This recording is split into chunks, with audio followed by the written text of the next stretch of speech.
પેલો કળિયુગ, જે કાળો પુરુષ કળિયુગ છે, અને એ કળિયુગ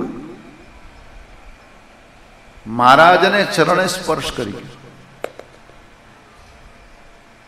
હવે કળિયુગનો સ્પર્શ થઈ ગયો એટલે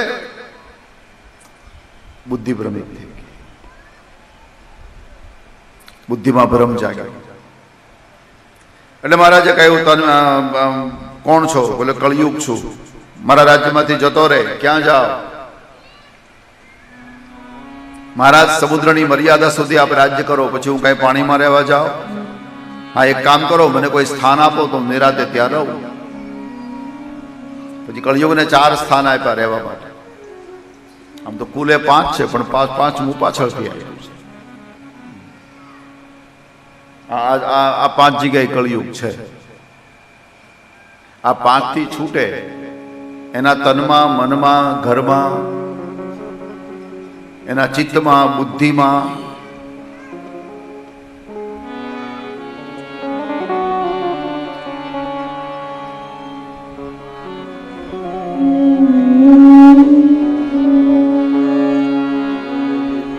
કળિયુગ નો આવે.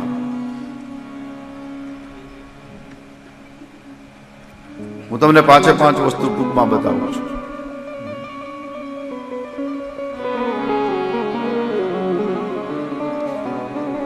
અભ્યરથિતસ્તદા તસ્મૈ સ્થાનાની કલયે દદો યુતમ પાનમ સ્ત્રિયસુના યત્રાદ ધર્મઃ ચતુર્વિધઃ.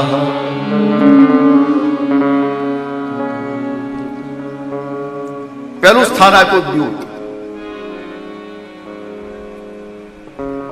દ્યુત એટલે જુગાર.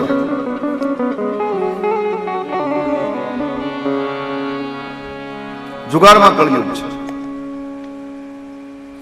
એટલે જુગાર રમાતો હોય ત્યાં બેસવું નહીં, જુગાર રમતો હોય એનો સંગ કરવો નહીં, અને પોતે ક્યારેય જુગાર રમવું નહીં તો કળિયુગ પકડી લે. હકીકતમાં કળિયુગ આવ્યો નથી. કળિયુગ તો આ 5માં બંધાયેલો છે, પણ તકલીફ ઈ થઈ, માણસ એને જોવા માટે અંદર ગયો છે. બાકી આ 5 થી બચે એના જીવનમાં કળિયુગ નહીં.